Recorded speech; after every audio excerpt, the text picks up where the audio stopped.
Transformation technique, que promettez-vous?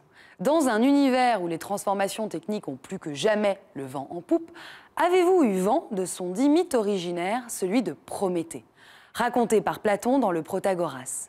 Pour rappel, quand fut venu le temps de la création des races mortelles et donc des hommes, les dieux chargèrent Prométhée et Épithémée de leur attribuer des qualités. Mais Épithémée, peu réfléchi, dépensa sans y prendre garde toutes les facultés dont il disposait pour les animaux.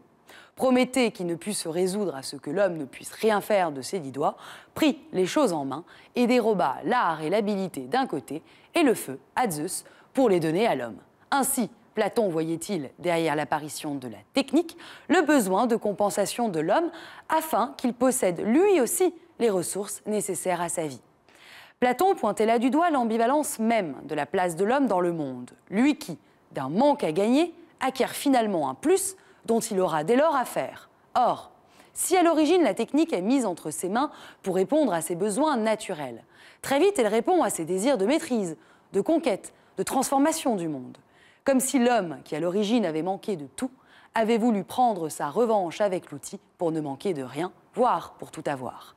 Comme si un soupçon d'impertinence s'invitait au cœur de notre rapport à la technique, à l'instar de Prométhée, qui avait été accusé d'avoir volé les dieux et d'avoir tenté les hommes à les défier, à se déifier, le pied mis à l'étrier de la technique pour se faire par lui-même et parfaire le monde à son image.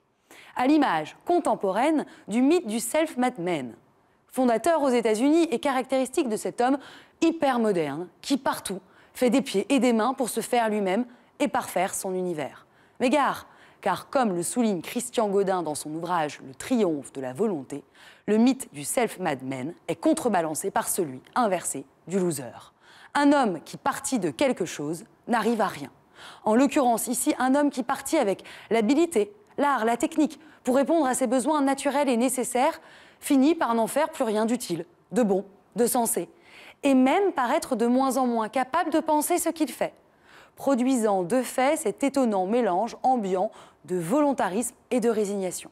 Or, si la technique est empreinte du caractère effronté de Prométhée, elle relève avant tout, en premier, de la réflexion de ce dernier.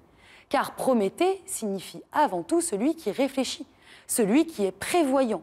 Lui qui, ayant eu foi en l'homme, avait réfléchi à bien le pourvoir, afin qu'il puisse pouvoir, voire bien pouvoir, y gagner plutôt qu'y perdre. Aussi, prométhéen, prométhéenne du monde hyper moderne, telle sera aujourd'hui mon éthique de conduite.